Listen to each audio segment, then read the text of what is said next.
to everyone on YouTube and everyone on Instagram. This is Makeda Valletta, also known as the Body Scientist, reporting live from Cartagena, Colombia. I hope you all are doing well today. In case you're unfamiliar with me and my background, I'm an exercise physiologist, sports scientist, and sports nutritionist. But my nutrition philosophies are rooted in traditional foods. Okay, I really believe in local organic foods, real foods.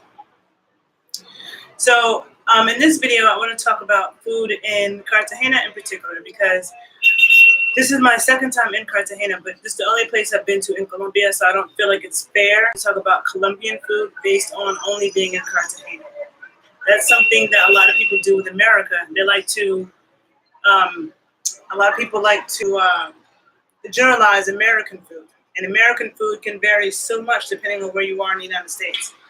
I think maybe I might do a video about that because I get tired of people disrespecting American food.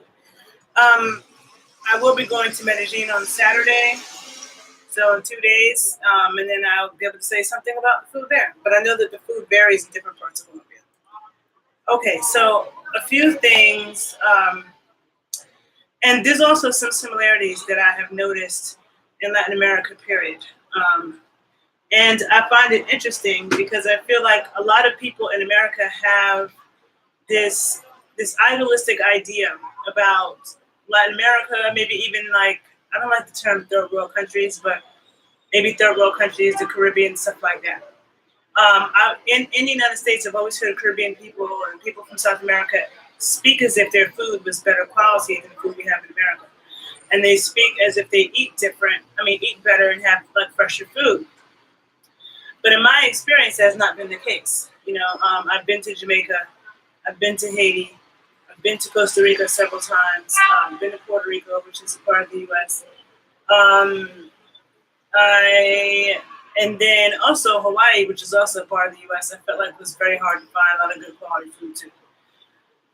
Because Hawaii is a part of the U.S., but it's kind of not. Like it is technically, but it's so far that it's like, you might as well not, right? And so a few things, because for those of you who follow me, you know, number one, I love ice cream. I talk about it all the time. I hate being in some place where I can't find good ice cream. And I have a video about why ice cream is a health food. And one thing I speak about is that you don't want to have ice cream with any additives. You don't want to have ice cream with vegetable oil. That means soybean oil, canola oil, corn oil, safflower oil, sunflower oil. None of that should be in your ice cream. You don't want ice cream that has guaragon, carrageenan, artificial colors, you know, all those different additives. So Ben & Jerry's, garbage. I would never eat Ben & Jerry's. Ben & Jerry's is garbage ice cream like that. Edie's, all that stuff. Out of the commercial brands in the United States, the only commercial brand that I'll eat in the United States that you can find everywhere is Haagen-Dazs. But in New York, we have some local brands that are made in New York that is made from all good ingredients, good quality grass-fed milk and cream. Only thing ice cream should have is cream, milk, egg yolks, salt, sugar, and strawberries, or whatever fruit it is. Whatever. Nothing else. Nothing else. So, and when I was in Costa Rica, it's so funny because I feel like a lot of these countries, they have all this American stuff. Like there's a Burger King here, there's Kentucky Fried Chicken. So it's like you have all this American stuff, but then the ice cream, they have everything, but they don't have Haagen-Dazs. So I'm like, out of all the American shit that you guys can import, why can't you have some Haagen-Dazs ice cream? Because the ice cream here is all full of chemicals. You know, I went to the supermarket, I'm looking at it, all of it has vegetable oils as the second ingredient. Like the ice cream in the United States is not even that bad. Like they don't put vegetable oil, grasa de vegetale, as the second ingredient on the list. Lots of artificial stuff. And Cuba actually has an ice cream culture. So that's one thing I really love about Cuba, even though Cuba has the worst food out of any place I've ever been. I don't think I've done a video about that, but it's horrible. And I don't know anyone who's been to Cuba that thinks that the food is good. It's not good. It's really not. It's just like worse than you could imagine. It's better in the United States. Cuban food in the United States, what we think of as Cuban food is better than what's actually in Cuba. The one thing I like about Cuba, though, is that they have an ice cream culture. So there are like ice cream parlors for everywhere where there's people sit down at a table and there's a waiter and they come bring you a menu. It's not like in the United States when you go to an ice cream parlor and all the ice cream is up in the little thing for you to see, the little glass case for you to see. It's not like that in Cuba. Like you don't see the ice cream. They just give you the menu. And then they come and they bring you people order scoops of it and it's very light and fresh. Even though some of the places in Cuba, the ice cream tastes like chemicals, but some of the ice cream didn't taste like chemicals. It tasted like it was actually good ice cream. When I was in Santiago de Cuba, like there was a woman on the street with a churn, so I had ice cream like right out the churn. So in Cuba, you have good quality ice cream and you have bad quality ice cream. Like there's lots of ice cream in Cuba. They love ice cream. Who doesn't love ice cream? Really, you know. People tell me they don't eat ice cream. I'm like, that's so lame. But my body needs it, especially because before I came here, I was working out a lot. And the more I work out, the more I need ice cream, you know? And so being here is hard for me because dairy is a huge part of my diet. Like ice cream, sour cream, butter. Like I cook my eggs in grass-fed butter. And you can taste the difference when you cook in grass-fed butter as opposed to cooking in like some butter substitute or margarine, which they love in Latin America. Every time I've been, I mean, they love it in New Orleans. You know, like in New Orleans, a lot of restaurants don't use butter; they use margarine. So when people talk about New Orleans food is unhealthy because people in New Orleans have always health problems, I'm like, it's not because like if New Orleans food is cooked with traditional ingredients, like what the French use, I'm always talking about what the French use. The French use butter, heavy cream, duck fat, lard. The French have no heart disease, no cancer, none of that. You know, but Americans over here using vegetable oil, and I say Americans, I'm talking about North and South and Central, okay? Cooking with canola oil, cooking with corn oil, cooking with margarine. And the thing about Colombia is that people will tell you something's butter and it's not butter. And I don't trust a lot of people here when you even ask them stuff. Like here, Cuba, I don't trust that. Like you could ask somebody, is this real butter? And they'll tell you, yeah, it's not butter. Butter does taste like butter, okay? And there's a lot of margarine. It's like they don't really understand that margarine is bad. They're like, you need the memo. Like somebody needs to translate, you know, the real science to people in Spanish because in these Spanish-speaking countries, it's like they're totally clueless about how bad margarine is. This morning, like I ate, and it's like as much as I like being here, I can't wait to go back to the States. The first thing I'm gonna do when I go back to the States is eat a pint of ice cream. A pint of strawberry Haagen-Dazs ice cream. Like my body wants ice cream so fucking bad. And the only thing that I keep doing to make up for that is I drink batidos, which are fruit and milk. That most of Latin America, I think all of them have them. They call them licuados, so they call them batidos. And it's fruta con leche, so it's different fruit and milk. But even that doesn't have enough milk in it for me. And then I wonder, what kind of milk are they using? Because I consume a lot of grass-fed raw milk when I'm at home. When I'm in Chicago, I get my grass-fed raw milk from a farm, from the Amish market. In New York, it's delivered to me from a farm. I'll get raw milk. I used to get it from the farmer's market in Atlanta. I've gotten it from the farmer's market in Fort Lauderdale. In California, there's a lot of stores like Sprouts that sell raw milk. You can just go to the store 7 days out of the week and get raw milk. Pennsylvania, like the Amish have it, so I didn't get it when I was in Pittsburgh, but when I lived in, not lived in Philly. Whenever I'm in Philly, I could always find raw milk, no problem, multiple places. Never been able to find it in Latin America, except when I was in Costa Rica. One time I was in Costa Rica, I stayed on a farm outside of San Jose in the mountains, and it was freezing, and I stayed on the farm, so because I stayed on the farm, I could get the raw milk. But other than that, it's hard to get, okay? So then also when I was in Costa Rica, like I should do a video about Costa Rica because I've spent a lot of time in Costa Rica. And I know a lot about the food there. A lot of things that people probably don't know. But even when I was in Costa Rica, I could not find real butter. Like I would go to the farmers markets and try to find grass-fed butter, and it was like somebody that I knew said she had a friend who made grass-fed butter way up in a mountain, and it was hard to get. But it wasn't at the farmers market. It definitely wasn't in the supermarket. Now, in the States, you can find grass-fed butter in any city, any town, in the supermarket. You can find it, right? You don't have to jump through hoops. And here, I was in a supermarket. On my Instagram page, you see I post photos. Them selling stuff like in a package that this is how they brainwash people. They put the cow and the grass on the picture and you makes it look like butter because that's what you're supposed to eat. You're supposed to eat butter from cows that are grazing in the grass. But they sell margarine and they put that on the thing. They put that on the box to give people that idea, you know? So it's a lot of marketing. And that's the thing about the food industry. The food industry is super tricky. This is why I'm always about educating you guys. This is why I'm always telling you, follow me on YouTube, follow me on Instagram, actually listen to the things I'm saying and the places I'm pointing you. Because when it comes to health, what you don't know can hurt you, okay? What you don't know can hurt you. And then you be eating the wrong things for years, and next thing you know, you have cancer or some serious health problem that could have been prevented, right? And so vegetable oils, no bueno. All that stuff causes heart disease. All that stuff causes you to wrinkle prematurely. It causes cancer. It causes inflammation. No. I'm all about traditional fats. So I'm going to do a video just about traditional fats, which include grass-fed butter, lard, beef tallow, duck fat, olive oil, coconut oil. And olive oil, coconut oil, and palm oil, by the way, are not vegetable oils. They're fruit oils. Those are fruit. Vegetable oils are never any good. They're just totally bad for you. Okay? So, yeah, this morning I ate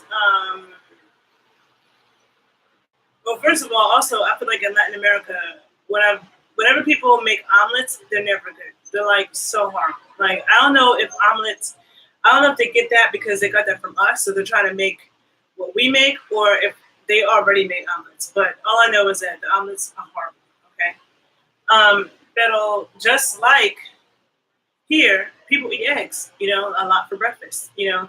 I mean, just like in the United States, like and this is why people think eggs is bad for you. Eggs are one of the best things that you can eat, and I did a video about that, especially when they're coming from the farm. Now, I don't know here where these eggs are coming from, because when I went to the supermarket, they also had, and I noticed the same thing when I was in Jamaica, and I went to Jamaica, that was like 11 years ago when I was in Jamaica. And I remember it was horrible. Like, everybody was drinking tropical fantasy soda, purple soda, yellow soda. Like, I didn't even see people drinking juice like that. I flew into Kingston, and I was on that side of the island. I didn't go to any resorts. When I travel, I never go to resorts. I'm not that kind of traveler. I like to live with the people. And when I went to Jamaica, I was with somebody who was born and raised in Jamaica, who's never left Jamaica, who's always lived in Jamaica. And I flew into Kingston. I saw a few parishes on that side of the island. And I remember going to the supermarket, and it was a whole bunch of imported crap, just like you find in the United States. So this is the issue with international food systems. In the United States, we also have a lot of stuff that's shipped from other countries, right? Or from across the country. I talked about that, how in New York, it might be changing, but 10, 15 years ago, you went to the supermarket to buy an apple, organic or not, and it's coming from Washington State. And it's like, why are we getting apples from Washington State when we grow apples in the Big Apple in New York, which are going to have a higher nutritional value and they taste better, and it's better for the environment? That's the thing that the vegan community doesn't talk about. When you're shipping stuff, if we're going to be shipping, if everywhere in North America, 365 days of the year, all the supermarkets, think about how big North America is. Think about all the small towns, all the suburbs that have these massive supermarkets. It's the size of a football field. I hate those mega supermarkets that exist all around the country. New York City has 8.5 million people, and we don't have football field size supermarkets. But yeah, you go into Bumblefuck America, and everybody has these massive Walmart-sized supermarkets. It's such a waste of space. I can't stand it. I hate the suburbs. But there's like 10 people in that town, and the supermarket is massive. And those supermarkets have bananas, mangoes, you know, all these tropical fruit, 365 days of the year. So that means they are shipping them from the Caribbean. They're shipping them from South America, from Asia, from wherever. There's a lot of pollution in the air. That puts a lot of greenhouse gases. That contributes to global warming. It contributes to deforestation and depleting the local reserves. You know, when acai became super popular in the United States, all of a sudden Brazil started becoming depleted of their acai, because how are we going to have acai juice in every single store in the United States. That's a lot of damn acai that you're going to get from another country. People don't think about that. And the vegetarian vegan world never thinks about that. And so they act like they're supposed to be living with nature and they care about the environment and they care about life forms. No, you don't, because your very vegan diet is contributing to that. Unless you're going to eat a vegan diet that just consists 100% of local foods. But no, because people live places like Chicago, New York, Toronto, like in the desert, where there's no vegetation. So they're shipping all that stuff from somewhere. And that puts a lot of stress on the environment. And it's not as nutritional value is not as high because it's old. Okay. And so yeah, this morning the omelet that I had, it was supposed to have spinach, tomatoes, mushrooms, and this cheese that they have. And when they brought and I'm used to eating omelets with potatoes. Like when I cook or when I go to a restaurant in the States, there's potatoes or some grits, But no potatoes, just an omelet. And it seemed like they make it with one egg. Like it always seems like they just give you one egg here. Like when I cook no less than 2. Usually I make 3 eggs for myself for breakfast, but sometimes I'll do 2 eggs. But even American restaurants, if you go to eat breakfast, they're not going to give you 1 egg. Maybe that could be enough, but if I'm going to have 1 egg, I definitely need some potatoes or some kind of starch, right? So sometimes they'll have eggs and rice and beans, but yeah, this morning it was an omelet and it came with hot chocolate. Like people drink chocolate caliente in the morning or cafe. So it could be hot chocolate or coffee. And that's where they get their caffeine. I am a caffeine drinker. I have a video about caffeine, but I'm not a fan of coffee. The only time, like when I'm in the States, I only drink yerba mate, which is actually a tea from South America. So you would think you would find it here. But I haven't seen yerba mate in Colombia. I didn't see it in Costa Rica, but yerba mate comes from South America. Maybe when I go to Bogota or Medellin, I'll find it, but don't see yerba mate, but it's a green tea. It looks kind of like weed. And that's what I like to drink for my caffeine, mixed with chai or matcha latte.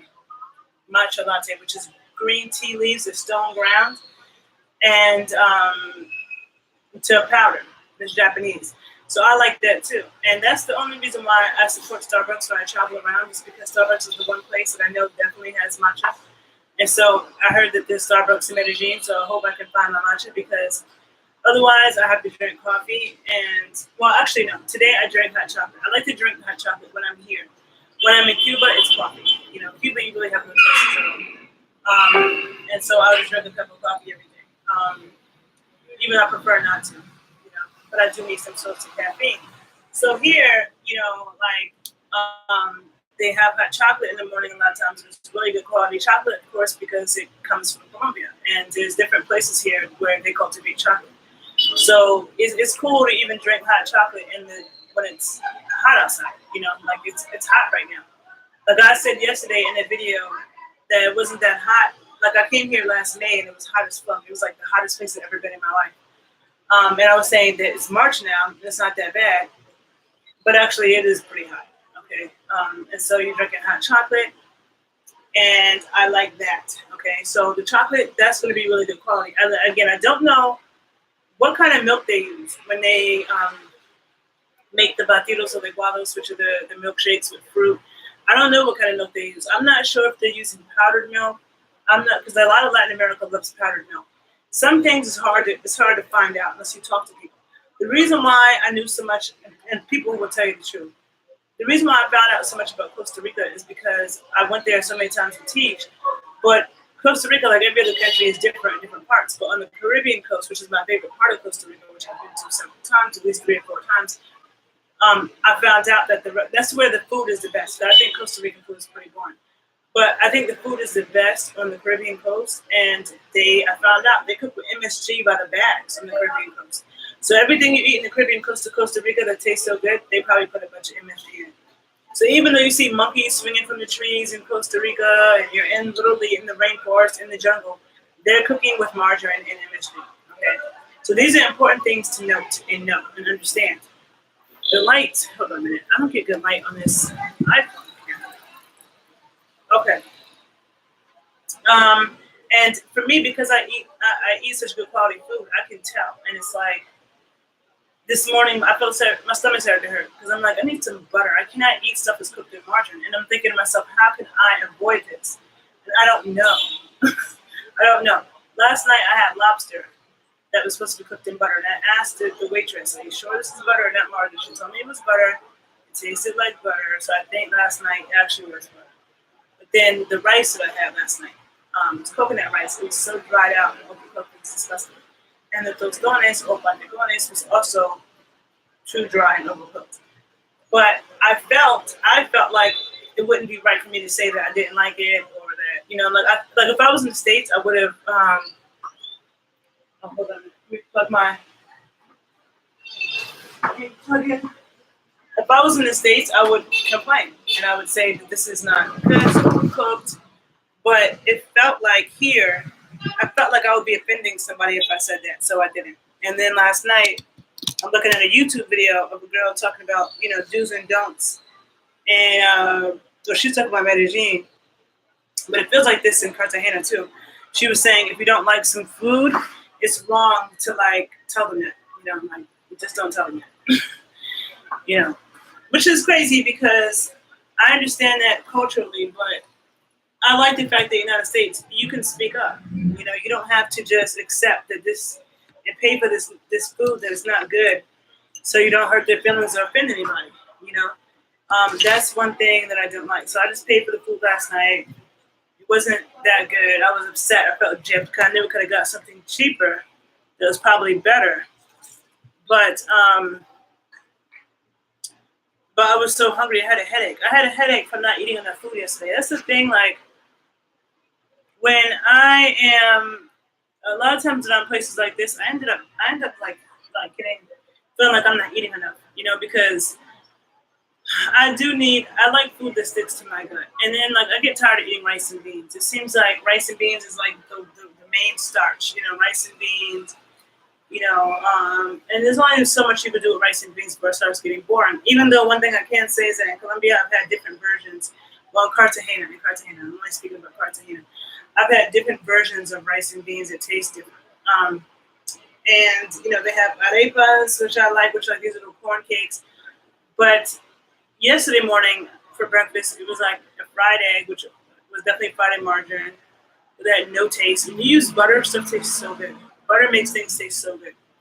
So, and then some rice and beans that had a weird flavor to them. They were cooked together, but they weren't good. And then an arepa and a piece of toast. And I'm like, why would somebody need an arepa, which is a corn cake, and a piece of toast? Like, that's just too much. And that's like in Cuba, they will give you an egg and like 15 pieces of bread and margarine. It's like, and fruit. Like that is not filling to me at all. Like, first of all, I don't like fruit and eggs. Like that's a bad combination. Give me some eggs and some damn potatoes, or some yuca or something, some type of starch. Okay, so also styrofoam. In Cartagena, they use lots of styrofoam. So you see people outside selling coffee like all day long in the heat, and they always have styrofoam. Styrofoam in New York, I rarely see people use styrofoam, and definitely in California, it's like I don't even know if California. I mean, if styrofoam is probably not illegal in California anymore. This camera, okay, it's so dark on the IG camera, but it'll be up. Oh, hold on a minute. On the IG camera, I look really dark, but this video will be on YouTube on my page, The Body Scientist 81, where there's more light in the camera for some reason. Yeah, lots of styrofoam here. Styrofoam is so bad. And I find that when I go to the South, well, I think Chicago uses styrofoam a lot too. Now, when I'm down south in America, like New Orleans, they like use styrofoam like it's going out of style. I'm like, you guys get the fucking memo? Styrofoam is the worst shit. Not only is it bad for the environment, but when you put hot stuff in styrofoam, all the toxic chemicals leach off the styrofoam into the food. Okay, and styrofoam is really good, and so they use a lot of styrofoam. Okay, in Cuba, you could barely get things to go because they just don't have stuff to give you. Here, they're going to charge you extra, but it's only like, maybe like 700 pesos, which is like, I don't even know. That's like 20 cents or something, you know, so if you get something to go. And they're going to put it in style. Also, one thing about in Latin America, the places that I've been, like, so I've been to Cuba 5 times. I've been to Puerto Rico. When I went to Puerto Rico, I was only in Loíza, which is close to San Juan. Costa Rica, I've been like 5-6 times to different parts of the country. Colombia, to Cartagena twice. So those are the places I've been in Latin America, and I never see gems. Like, I really don't see gems. People don't seem to work out that much, especially not the women. Like, the men just do physical labor in their everyday life, even though you do need to like do other things. And I think that I could be wrong, and somebody could tell me if I'm wrong, but it seems like sports is more geared towards men. I don't know how much girls play sports. Like, when I was in Cuba, I always saw boys playing sports. Number one, playing soccer. Never saw the girls playing sports. And in Cartagena, I haven't seen many people playing sports. I don't really see gyms. So I don't know like what people do here to stay in shape. And I've been trying to get statistics on health here, but like when I try to look it up, the only thing I find is statistics on health care. And that's not indicative of the health rates like in Cartagena, in Colombia. So for me, it's like I really want to work out, but I know I can't. And then if I do work out, I'm going to be hungry and I'm going to want ice cream, and I can't have that anyway. So they in Cartagena, and I know it's the same thing in Cuba. They love pasta, they love hamburgers, and they love pizza. And I don't want pizza, hamburgers, or pasta. Okay, here. Colombian food, like when you get good Colombian food is really good. So it's like I would rather have good Colombian food. Like I don't want, and if I was gonna ever have something American, it's not the hamburgers, pizza, and pasta. Even though you can say pasta's Italian. I wouldn't want those things. You know, American food is more than that, and I feel like a lot of the world acts like American food is just hot dogs and hamburgers. And even hamburgers are great. It's one of the best inventions in the world. But the hamburgers here can't touch the ones in America, so I'd rather not. But there's so many other, you know, like the more that I spend time out of the United States, especially in like the Caribbean and like South America, Central America, and the Americas, the more I appreciate American food actually. And the more I appreciate the options that we have. I feel like we have a lot more options. I feel like in Cartagena, and I noticed the same thing, and I've been other places in Latin America. It's like all the restaurants basically have the same thing. Like you could go someplace with 100 restaurants, and they all have the same menu, so predictable. Same menu, same menu, same menu, same menu. I might vary a little bit, but it's the same thing. Like I've never seen bacon in Cartagena, and I love bacon. And I'm like, how could you have a life no bacon? Like the no bacon, like you know, it's like in America we have a variety of options of sausages, a variety of options of bacon. Whether you want pork bacon, turkey bacon, applewood bacon, honey glazed bacon, you want, you know, we just have so many choices. And so that is what I appreciate. Whereas in Cartagena, definitely we don't. And to me, I don't like feeling stuck like, damn, I just want some eggs cooked with some butter. And it's like impossible.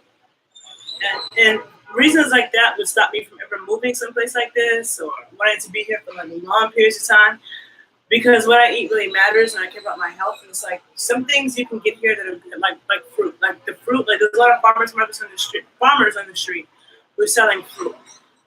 But sometimes in the restaurants, depending on the restaurant you're getting it from, I don't know that they always get their fruit from the farms. Like they might get the fruit from the supermarket. Because in the supermarket here, that fruit is not coming from the farms. That fruit is coming from GMO commercial farms, just like every other supermarket in America. And when I was in the supermarket in Cartagena, and I've been this time and last time, everything in there was processed crap. Like in the United States, if you want to find cleaning products that don't have a bunch of toxic chemicals, you can. When I clean my house at home, I don't use stuff with artificial colors and all these toxic, harsh chemicals. I use natural things. Can't find that here.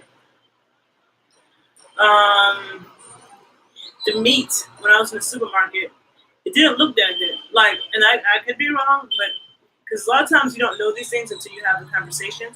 But I don't think that the meat in the supermarkets in Cartagena are come from farms. So I don't think that this like grass-fed beef or pasture pork. I think that it's probably commercial meat, just like in the United States. And I remember when I went to the very first time I went to Costa Rica was in 2006. And that was before, like, Americans were starting to go there, but now it's like so many Americans in Costa Rica. It's like, whatever, Americans and Canadians. But I remember back then being on the Pacific coast of the country. I've been on both sides of the country, middle, north, south. And I remember being in the woods somewhere, like nobody was around. And there was this one store. And I remember going in the store and picking up and reading the ingredients because I know how to read. I know my foods in Spanish. I know my ingredients, all that stuff. And it had like hydrogenated oils, high fructose corn syrup, artificial colors, the same crap you see in the foods here. So I wish people would stop telling that lie, perpetuating that lie, like about like, oh, people in the Caribbean, they eat so much better. Like even one of my Haitian friends, I remember getting into a debate with her. She tried to tell you that about Haiti, and I'm like, I went to Haiti, and I went to different parts of the island, and I never saw so much soda and Wonder Bread in my life. Okay, like I remember being in Haiti, going on these long day trips, and it was so hot, and I was so thirsty, and all I wanted was coconut water. And every time we stopped someplace, all these people would mob our cars trying to sell us soda, and I'm like, I don't want soda. Who's trying to drink soda? It's too fucking hot to even think about soda. That's the other thing. Oh yeah, and in Haiti, I also saw like. I never saw so many ads for soda before, but they were like paintings on the sides of buildings and stuff for soda. They were like murals. And then tables and tables of Wonder Bread. And I didn't notice this, but one of my Haitian American friends told me they worship Spam in Haiti. I don't think I've ever eaten Spam. Like that's not a delicacy to us, but in Haiti I heard that it is. You know, so you can't do stuff like that and then try to act like the food that you eat is so much better than the food we eat in America. Because really, everyone in them, and then some people can say, well, my family lives in the countryside, they don't eat that. Okay. There's people in America that live in the countryside, and they don't eat the crap in the supermarket. I know people in America, watch Anthony Bourdain, Parts Unknown. He'll show you people in the United States who don't eat that crap. So that's true about the U.S. too. The U.S. is a huge continent. So how can, if people on a little island don't want to be put into one box, then definitely people in North America should not be, you know? But it's the same. I have, like, if I'm in New York City, I can find, you know, juices that don't have artificial chemicals in it. I can find grass-fed meat. I can find eggs from the farm. I can find raw milk. I can find grass-fed butter. And I can find that basically in any city I'm in the United States. You know, everybody has a farmer's market. Everybody has a Whole Foods. Like, you can basically find those things, you know. Not in Cartagena, okay. And I'm so desperate for ice cream. Yesterday, there was an ice cream place I stopped at, and I could almost assume that they put some stuff in the ice cream, but I tasted it. It tasted decent. Got 3 scoops, and it tasted fine while I was eating it. But then when I was done, it was the aftertaste, and the aftertaste was so disgusting. And that's when you know that they use chemicals. Like, I don't consume artificial chemical foods. I don't use artificial chemical perfume. So I'm very sensitive to all the artificial chemicals. Somebody sprays cologne, perfume, all this stuff bothers me. If I get in a car and somebody has artificial scents, which a lot of cars do, it bothers me. You know, so I can tell. And I'm an ice cream connoisseur, so I can tell when people put chemicals in their ice cream. Okay, so you're definitely going to have to read the ingredients. Now, and then it's funny because the one thing I like about Cuba is that Cuba is not trying to cater to Americans or tourists in that way. So you don't find vegetarian restaurants in Cuba. Like, I've never even seen the word vegetarian written anywhere. Costa Rica tries so hard to cater to Americans. There's so many vegetarian places. And in Cartagena, you see it a little bit. And so this morning, I walked past a vegetarian spot in Cartagena, and who was there? A bunch of skinny, frail-looking white people. It was all white people. And so the black people in America think that being a vegetarian, like you're doing some Afrocentric stuff. And the black people in America who want to wear dashikis and head wraps, and they think they're woke and enlightened because they're vegans. It's like, you look silly. And I have a video about that, about Afrocentric vegans. You look silly. Because Africans aren't like that. Speak to an African. They will laugh at you. Nobody over there is being a vegan, drinking juices all day. Okay? And eating vegan soul food. No. Okay? And that's not what builds a strong body. People who are tall and strong and well built, that they didn't grow up eating it. And so Cartagena, because there are a lot of tourists in Cartagena, and white and black, and white people really stand out though, because nobody here is white. Everybody here is like my color and darker. But because of that, they're trying to cater to tourists. Now they have vegetarian and vegan places. So if you come to Cartagena and you are in a vegetarian vegan eating disorder, you can find some options in Cartagena.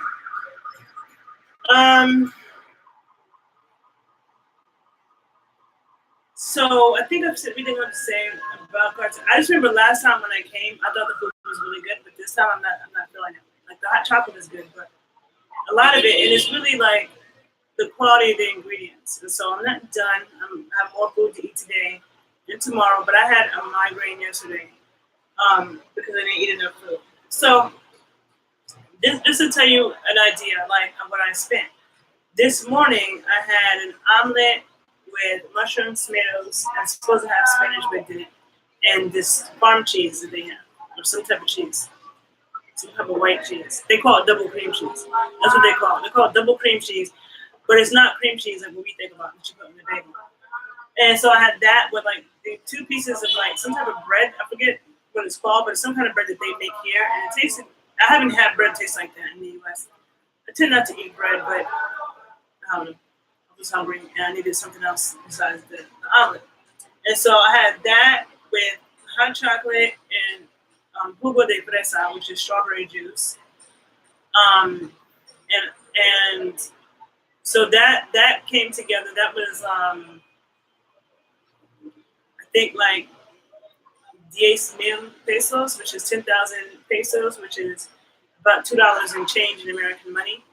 And then I had a shake with lulo, which I don't know what fruit that is, but I consume it all the time in shakes. Lulo and pineapple and milk. And I had a shake with that. And how much was that shake? The shake might have been like $2, something like that. And then on my way there, I was so thirsty because I told you I'm not a big fan of juice. I have a video on my YouTube channel about juice. The only time I really drink juice is when I'm someplace like this and I'm hot as hell. Like if I go outside and walk around in the sun and the sun is beaming on you, which I need to get the sun on me to get my vitamin D. You can't just get the sun on your face. You can't just get it on your hands. You need to get it on as much skin as possible. So I got my legs out, got my arms out, getting that sun, put the cocoa butter so the sun can activate, and then you're hot as fuck, and then that's when I drink juice. I don't have a heat stroke. That's how you stay hydrated. Check out my video called Hydration Science on my YouTube channel.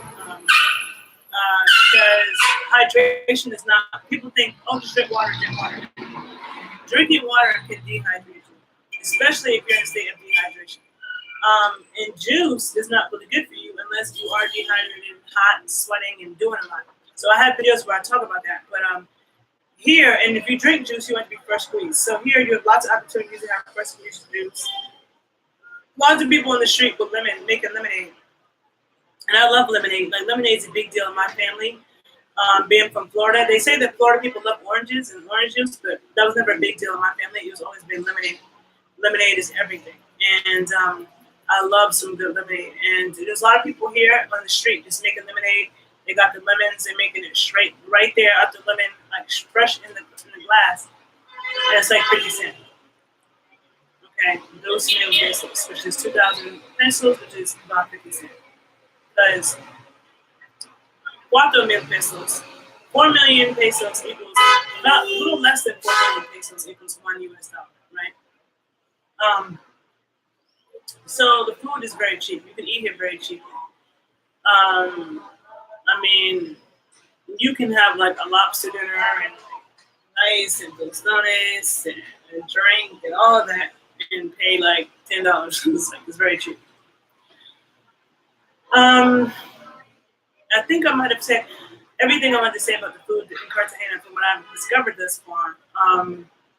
But the International Food Systems, the graduate program I was at Columbia University Teachers College, we had to take a class called Global Ecology, and we had to learn about international food systems, about how. So I understand why I see all this processed stuff. I understand why I saw it in Haiti. I understand why I saw it in Jamaica, and I know that there are countries like Haiti, like India, where people are starving and they think, oh, they don't have enough food. People think that Haiti and India doesn't have enough food to feed people, but that's not the case. They actually have a surplus of food.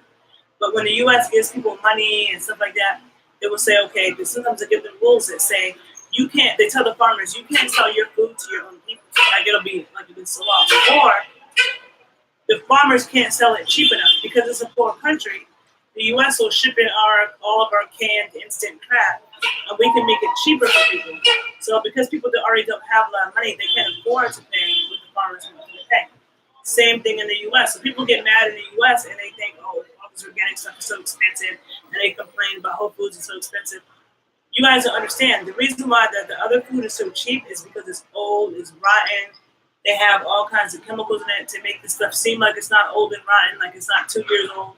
And the farmers that in America that, and probably also in the other parts of America, the farmers who do the traditional thing and use the GMOs and pesticides and the monocropping, they get subsidies from the food companies and the food industry from the government.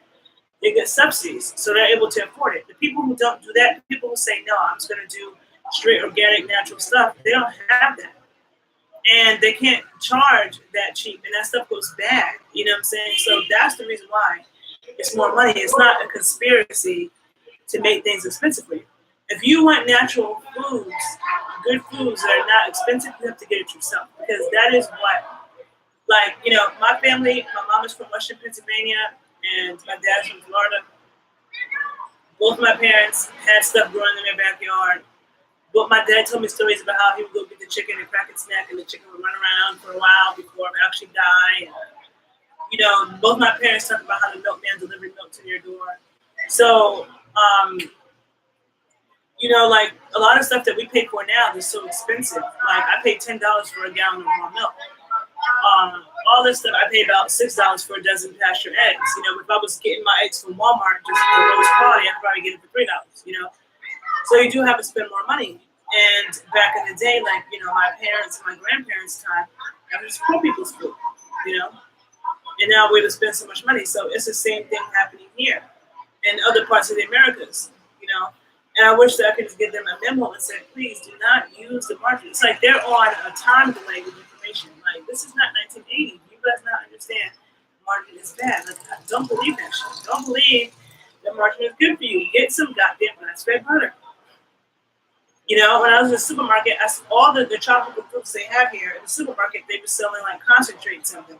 So I'm like, some people might be making the shakes with fresh fruit. Some people might be going to the store and buying the concentrates, which makes no sense because there are farmers every 2 steps out here selling fruit. Which reminds me of New York. Because in New York, out of any other city I've been to in America, I want to do another video about New York because I feel like New York gets judged unfairly. A lot of people come to New York and they just see the surface. They're not really like observing and seeing everything and the greatness about New York. But one thing about it, I don't see this anywhere in California. I don't see this in Florida, Miami, nowhere. Where in New York, you have fruit stands everywhere in the city. Like standalone fruit stands, people just stand alone with a whole setup. They'll be there 24 hours, 365 days a week, no sleep, whatever. Then we have like delis, supermarkets, bodegas, all selling fruit. If you go to Flatbush, Brooklyn, and for like a whole block, Crown Heights, just store after store after store on both sides of the street, big ass fruit stands. Same thing in my neighborhood in Washington Heights, in Washington Heights, Harlem. But it's like that all over New York. And so when I come to a place like this, I'm like, oh, this reminds me of home. That you have people selling fruit everywhere. Except here, of course, the fruit that they're selling comes from the local places. And so it's really important, you know, to really analyze the food that you're eating. And I have not been to Europe yet, but I have a feeling that's probably the only place left on the planet that actually has food standards. because this is rap the Americas. You know, the Americas, it's the same processed crap everywhere in the Americas. Also have not been to Canada, so I don't know how much Canada may differ. But from what I've seen in Central America and South America and the Caribbean, it's the same crap. And a lot of times it's worse because you don't even have the option to find a better choice. You know, a lot of times it's easier to get a better choice in the States. So I think I've said what I need to say about food in Cartagena. And yeah, I'll do another one. I spent some time in Medellin, and I hope you guys learned something. I hope you come visit Cartagena anyway. It's a beautiful city. And please follow me on YouTube at the Body Scientist 81 and on Instagram at the_body_scientist. Thanks for listening, guys. Have a good day.